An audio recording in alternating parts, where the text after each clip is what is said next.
যুক্তরাষ্ট্রের প্রেসিডেন্ট নির্বাচনকে সামনে রেখে জমে উঠেছে মার্কিন রাজনীতি। প্রতিদিনই ডেমোক্র্যাট দলের প্রেসিডেন্ট প্রার্থী কামালা হ্যারিস ও রিপাবলিকান পার্টির ডোনাল্ড ট্রাম্প একে অন্যকে ঘায়েল করে বক্তব্য দিচ্ছেন। এর মধ্যেই দুই প্রতিদ্বন্দ্বী প্রার্থীর মধ্যে পরবর্তী প্রেসিডেন্ট বিতর্ক নিয়ে দেখা দিয়েছে অনিশ্চয়তা। যুক্তরাষ্ট্রের নির্বাচনে প্রার্থীদের মধ্যে আনুষ্ঠানিক বিতর্ক দীর্ঘদিনের প্রচলিত রেওয়াজ। এই বিতর্ক মার্কিন নির্বাচনে গুরুত্বপূর্ণ ভূমিকা রাখে।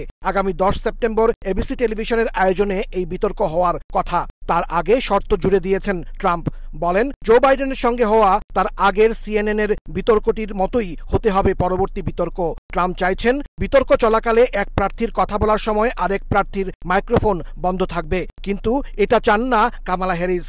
এ নিয়ে বিতর্কের আগেই তর্কে লিপ্ত দুই শিবির। বিতর্কে অংশ না নেয়ার হুমকিও দিয়েছেন ট্রাম্প।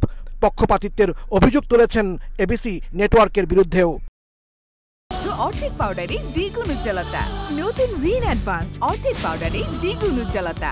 এদিকে সাবেক প্রেসিডেন্ট ডোনাল্ড ট্রাম্পের বিরুদ্ধে 2021 সালের 6 জানুয়ারি ক্যাপিটল হিলে হামলা ও নির্বাচনী ফলাফল পাল্টে দেওয়ার নতুন অভিযোগ দায়ের করেছেন মামলার বিশেষ কৌঁসুলি জ্যাক স্মিথ। এই অভিযোগকে বাইডেন কামালা সরকারের নতুন ষড়যন্ত্র উল্লেখ করে ট্রাম্প বলেন, কোনো কিছুতেই তাকে আটকানো যাবে না।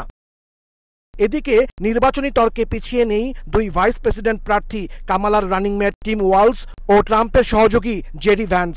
স্বাস্থ্য ব্যবস্থা ও নারীদের গর্ভধারণ ইস্যুতে কামালা ও টিম ওয়ালস মিথ্যাচার করছেন বলে অভিযোগ ট্রাম্পের রানিং মেট ভ্যান্সের।